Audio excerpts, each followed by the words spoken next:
नमस्कार, ज्योतिषाचार्य च्यानलमा यहाँलाई हार्दिक स्वागत छ। नवदुर्गा भगवतीको महिमा विशेष प्रस्तुति लिएर उपस्थित भइसकेको छु। म नारायण प्रसाद निरोला। नवरात्रमा दुर्गा भगवतीको उपासना गर्नुको कारण के हो? 9 दिन नै किन भगवतीको उपासना गरिन्छ? 9 अङ्कमा के त्यस्तो रहस्य रहेको छ? दशैँका प्रत्येक दिन भगवतीका कुन कुन स्वरूपको उपासना हुन्छ भन्ने विषयमा आजको विशेष प्रस्तुति रहनेछ।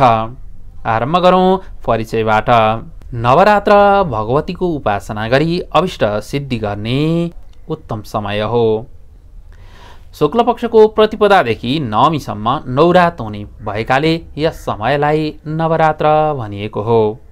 तन्त्र शास्त्र अनुसार आश्विन, माघ, चैत्र र असार महिनाका शुक्ल पक्षमा नवरात्र पर्ने गर्दछ। हरेक नवरात्रको विशेष महिमा रहेको छ। हाम्रो लोक परम्परामा आश्विनको नवरात्रलाई विशेष रूपमा मनाउने गरिन्छ। आश्विन शुक्ल नवमीमा देवीले भगवतीले दैत्यमाथि विजय प्राप्त गरेको र चैत्र अष्टमीमा भगवतीको प्रादुर्भाव भएको कुरा शास्त्रमा उल्लेख पाइन्छ। आश्विन महिनामा देवी निद्राबाट जागृत अवस्थामा जाने भएकाले उक्त समयको अवसरलाई भोजन नवरात्र भनेर सम्बोधन गरिन्छ। माघ महिनामा मनाइने नवरात्र भोजन नवरात्र हो भने चैत्र शुक्ल पक्षमा मनाइने शयन नवरात्र हो। यसबेला भगवती शयन कक्षमा प्रवेश गर्नुहुन्छ। यसैगरी असार महिनामा परिवर्तन नवरात्र मनाइन्छ। उक्त आषाढ शुक्ल प्रतिपदादेखि नवमीसम्मको समयमा देवीले कोल्टे फेर्ने कुरा कुलागम रहस्यमा उल्लेख गरिएको छ। दुर्गा भगवती 9 स्वरूपमा नै परिपूर्ण हुनुहुन्छ। 108 भन्नु, 1008 भन्नु र 9 हुनु एउटै कुरा हो। अर्थात् भनौँ 108 बराबर 9 हुन्छ। यसै गरी 1008 अर्थात् 1008 को योग पनि 9 नै हुन्छ।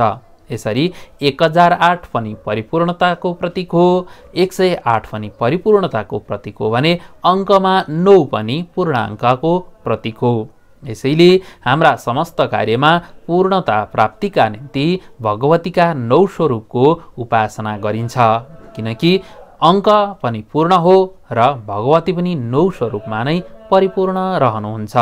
अर्थात् भनौँ 9, 108, 1008 को प्रतीक भनेको ब्रह्मत्वको अर्थात् साक्षात् ईश्वरको परिपूर्णताको द्योतन हो। यसैगरी आद्यशक्ति भगवतीले 108 स्वरूपमा अवतार ग्रहण गर्नुभएको छ। सती भगवतीको आद्य अवतार हो। यसैगरी भगवतीले साध्वी, भवप्रीता, भवानी, भवमोचिनी, आर्या, दुर्गा, जया, आद्या, त्रिनेत्रा आदि 108 स्वरूपको अवतार ग्रहण गर्नुभएको कुरा श्री विश्वसार तन्त्रमा उल्लेख गरिएको छ। यसैले नवरात्रमा आफ्ना समस्त मनोकामना पूर्ण गर्नका निम्ति आयु, आरोग्य, ऐश्वर्यका साथसाथै सुख शान्तिको कामनाका निम्ति पनि भगवतीको 9 दिन उपासना गर्ने चलन रहेको छ। त्यसैगरी दशैँको फुलपातीका दिन पनि 9 प्रकारका फुल पत्रहरू भगवतीलाई अर्पण गर्नुपर्ने विधि विधान रहेको छ, जसलाई नवपत्रिका भनिन्छ। जस अन्तर्गत केरा, कचु, हलेदो, जयन्ती, बेल, दारिम, अशोक, कर्कलो र धान पर्दछन्। यसरी 9 प्रकारका फूल एवं पात भगवतीलाई अर्पण गर्नाले अभिष्ट सिद्धि हुने कुरा फल वर्णन गरिएको छ। भगवतीलाई प्रसन्नताका निम्ति 9 दिन नै अनुष्ठान गर्नुपर्छ भनेर बताइएको छ, जस अन्तर्गत भगवतीका 9वटा स्वरूपको प्रत्येक दिन भिन्न भिन्नै तरिकाले आराधना हुने गर्दछ। नवदुर्गा भगवतीमा शैलपुत्री, ब्रह्मचारिणी, चन्द्रघण्टा, कुष्माण्डा, स्कन्दमाता, कात्यायनी, कालरात्री, महागौरी र सिद्धिदात्री पर्दछन्। यसैगरी 9 थरी कालीका बारेमा तन्त्रशास्त्रको महाकाल संहितामा यसरी उल्लेख गरिएको छ। दक्षिणकाली, भद्रकाली, श्मशानकाली, कालकाली, गुह्यकाली, कामकालकाली, धनकाली, सिद्धिकाली र चण्डीकाली गरी 9वटा कालीको स्वरूप पनि वर्णन पाइन्छ। यसरी 9 अङ्कसँग कार्य परिपूर्णताको सम्बन्ध रहने भएकाले पनि भगवतीका 9 स्वरूपको विशेष उपासना गरिएको हो र 9 दिन नै भगवतीको उपासना गरिएको हो। देवी भागवत पनि 9 दिन नै पाठ पारायण गर्ने चलन रहेको छ। अब चर्चा गरौँ प्रत्येक दिन नवरात्रका प्रत्येक दिन कुन भगवतीको उपासना गरिन्छ र यस्तै भगवतीको महिमा के कस्तो रहेको छ त यसका बारेमा चर्चा गरौँ। पहिलो दिन नवरात्रको पहिलो दिन शैलपुत्री भगवतीको उपासना गरिन्छ।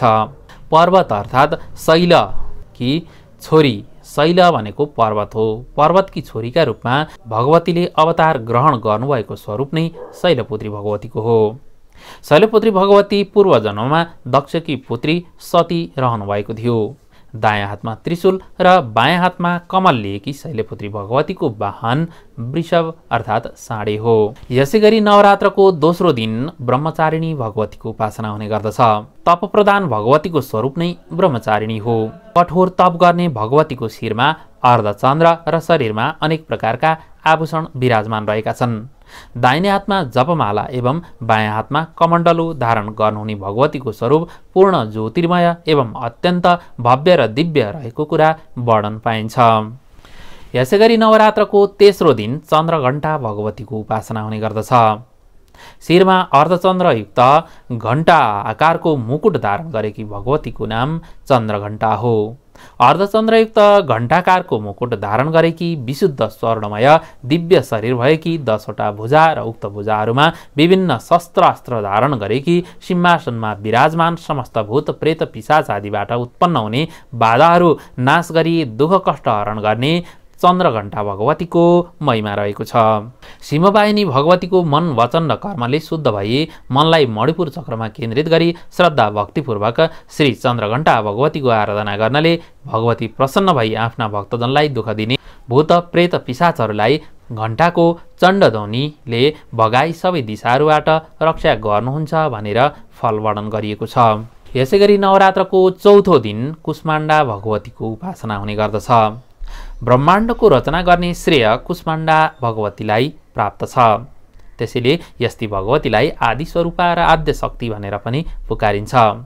8वटा भुजा भएकी कुष्माण्डा भगवतीको निवास स्थल सूर्यमण्डलको भित्री लोकमा रहेको र उक्त तेजबाट 10 दिशाहरू प्रकाशित भएको कुरा शास्त्रमा वर्णन पाइन्छ।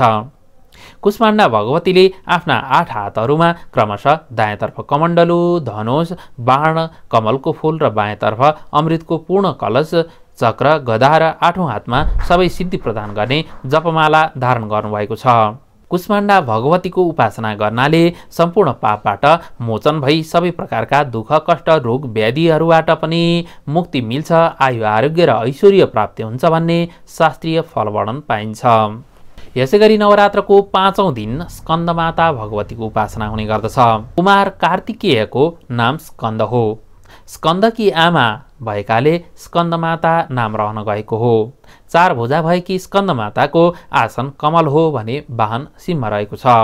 स्कन्दमाताको आराधनाले लौकिक र पारलौकिक दुवै अभिष्ट सिद्धि हुने कुरा फल वर्णन पाइन्छ।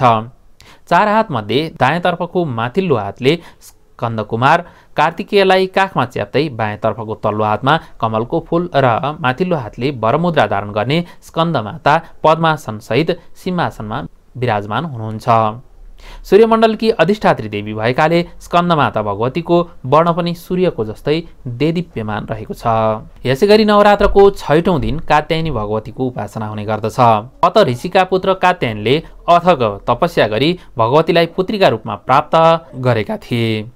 तिनी भगवतीको नाम कात्यायनी हो। शिरमा अर्धचन्द्र धारण गरेकी देवीको स्वरूप नाना प्रकारका अलङ्कारले युक्त रहेको पाइन्छ। 4 भुजाले युक्त देवीको दाहिने हातले वर तथा अभय मुद्रा प्रदर्शित गरिरहनु भएको तथा बायाँ हातमा पद्म पुष्प तथा तरबार धारण गर्नुभएको देख्न सकिन्छ। कात्यायनी देवीको वाहन सिंह हो। महिषासुरलाई वध गरेका कारण महिषासुरमर्दिनीका नामले पनि कात्यायनी भगवतीलाई चिनिन्छ। विद्या बुद्धि एवं पराक्रम चाहनेले कात्यायनी भगवतीको उपासना गर्नु लाभप्रद रहने गर्दछ। यसैगरी नवरात्रको 7औं दिन कालरात्रि भगवतीको विशेष पूजा आराधना हुने गर्दछ। रात्रिकालीन समयमा कालरात्रि भगवतीको विशेष पूजा गर्नुपर्दछ। कालो वर्णको भयानक शरीर भए तापनि सधैँ शुभ फल दिने देवी कालरात्रि हुनुहुन्छ। महाकाली, भद्रकाली, भैरवी, रुद्रायणी, चामुण्डा, चण्डी, रौद्री आदि कालरात्रिका अन्य नामहरू रहेका छन्। नकारात्मक ऊर्जालाई नाश गर्ने देवीका रूपमा पनि कालरात्रि भगवतीको उपासना गरिन्छ। फूलपातीका दिन विभिन्न प्रकारका पत्र पुष्पादि घरमा भित्राई भगवतीको समीपमा राखिन्छ। यस दिन 8 वर्षीय कन्यालाई साम्भवी नामले सम्बोधन गरेर विशेष पूजा आराधना गरिन्छ। यसैगरी यस दिन सरस्वतीको पनि विशेष पूजा आराधना हुन्छ। नवरात्र अन्तर्गतको 8औं दिन महागौरी भगवतीको उपासना गरिन्छ। 4 हात भएकी वृषभ तथा सिंहवाहिनी सन्तापहारिणी देवीको नाम महागौरी हो। महागौरीलाई सेतो रङ प्रिय लाग्दछ। सेतो वस्त्रादि मन पराउने भएकाले भगवतीलाई श्वेताम्बरा भनेर पनि सम्बोधन गरिन्छ। महागौरी भगवतीको उपासनाले सम्पूर्ण मिथ्या हटेर जाने र सत्यको मार्ग प्राप्त हुने फल वर्णन पाइन्छ।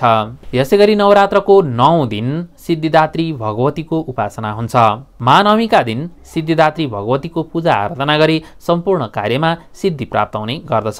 कार्यमा सिद्धि चाहनेका निम्ति सिद्धिदात्री भगवतीको उपासना विशेष लाभप्रद रहन्छ। अष्टसिद्धि अर्थात् अडिमा, महिमा, गरिमा, लघिमा, प्राप्ति, प्रकाम्य, ईशित्व र वशित्व प्रदान गर्ने देवी भगवती अर्थात् सिद्धिदात्री भगवतीको उपासनाले सम्पूर्ण कार्यमा सिद्धि प्राप्त हुन्छ। कार्यसिद्धिका साथसाथै मन्त्र सिद्धिका निम्ति पनि सिद्धिदात्री भगवतीको उपासना हुने गर्दछ। यसरी नवरात्रिभरि नवदुर्गा भगवतीका भिन्न भिन्न स्वरूपको उपासना गरी विजया दशमीका दिन प्रसाद स्वरूप टीका जमरा ग्रहण गर्ने गरिन्छ। भगवतीको उपासना अभिष्ट सिद्धिका निम्ति कल्याणकारी रहने गर्दछ। भगवतीको उपासना नवरात्रमा मात्र पूरा हुने भएकाले यो नवरात्रको समयमा 9 दिन नै भगवानको उपासना गरिएको हो। नवरात्रका प्रत्येक रात्रि महत्त्वपूर्ण रहन्छन्। यसैले प्रत्येक रात्रिमा भगवतीको उपासना गर्नाले हामीलाई अभिष्ट सिद्धि प्राप्त हुने भएको कारणले पनि नवरात्रमा भगवतीको उपासना गरिएको हो। यसैगरी 9 अङ्क परिपूर्णताको प्रतीक हो। नवरात्रि भगवतीका स्वरूप 9 स्वरूप पनि परिपूर्णताका प्रतीक नै भएका कारणले पनि नवरात्रमा विशेष 9 दिन नै भगवतीको उपासना गरिएको हो। 9 अङ्क परिपूर्णताको द्योतक हो। ब्रह्मत्व ईश्वरको प्रतीक भएकाले पनि नवरात्रमा नवदुर्गा भगवतीको उपासना गरिएको हो। नवदुर्गा भगवतीको उपासनासँग सम्बन्धित विशेष प्रस्तुति आजका लागि यति नै। तपाईलाई प्रस्तुति कस्तो लाग्यो कृपया सल्लाह सुझाव र प्रतिक्रियाका साथसाथै ज्योतिषाचार्य च्यानल सब्स्क्राइब गर्न नबिर्सनुहोला। बडा दशैंको हार्दिक मङ्गलमय शुभकामना व्यक्त गर्दै म नारायण प्रसाद निरुला पनि आजको यो प्रस्तुतिबाट बिदा हुन चाहन्छु। नमस्कार। भवतु मङ्गलम् जयतु सर्वदा सर्वमङ्गलम् भवतु सर्वदा सर्वमङ्गलम्। ज्योतिषाचार्य ज्योतिषा